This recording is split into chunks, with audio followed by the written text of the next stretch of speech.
So let's give it up for a team we did not mention, and that would be Linden Helt and the Waco High Lions. They are 1-0 for the first time since 2020.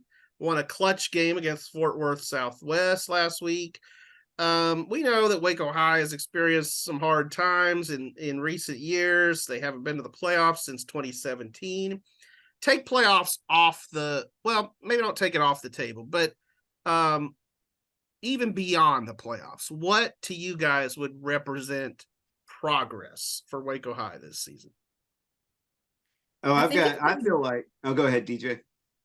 If they can get in the district battle, if they can Mhm. win some of those tough district games, I feel like that would be pretty good because let me pull up their schedule from last season real quick. But I feel like there was some games that they were just Not even dropping in. Yeah. Yeah. But I'm impressed. I picked against them. Nothing personal, but it was week 1, Right. So Yeah, I picked against them too. Chad got that pick right. Chad, what were you going to say? Yeah, I have a very clear definition of how they can show progress. Okay. Last year they got beat 45-3 by Granbury, right? Mm-hmm. Granbury is a perennially mediocre football program, if not a bad football program, right? And Granbury thumped them 45-3. So if they could be more competitive in that game, especially it being a district opener, that would be a sign of progress to me. Yeah. One reason I say almost like take playoffs off the table is because of the district that Waco High is in. It's a 9-team district. It's a really pretty stout district, and it actually took 6-2 to make the playoffs in that district last year. You had Midlothian who went 8-0, and then you had 3 teams tie at 6-2 with Shoemaker, Lake Belton, and Red Oak, and they all have some pretty good players back. Obviously, we know about Micah Hudson down there at Lake Belton.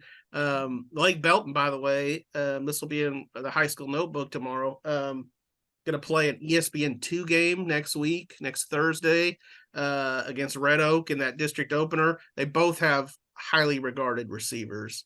Red Oak has one too, and that's Montez Williams. But so back to Waco High, I feel like 5-5, just maybe just being competitive, as DJ said. I think that would be a big step. And and like you said, maybe you put yourself in the race, going into week 9, week 10, that kind of thing. It's crazy to think how different the bar is for different teams in our area. Ones that play in an 8-team district, or what is Waco High's district a 9-team district? 9-team district, yeah. Yeah. And so 6-2, it takes 6-2 to make the playoffs. Whereas, you get down to some smaller classifications and you got 5 teams in a district, right? And so you can get in at 1-9 overall, and all you got to do is win one district game. It doesn't almost seem like it's fair that there's that much disparity in that playoff bar. In Oglesby's district in 6-man, there are 3 teams, and 2 of them make the playoffs. Now, that wasn't really the way the UIL set that up. Dime Box last year ended up canceling, and they haven't brought their team back yet. But yeah, so it really does take one win, one district win to get in. So yeah, we'll see how the Lions do, but it's good to see them on the upswing, I think.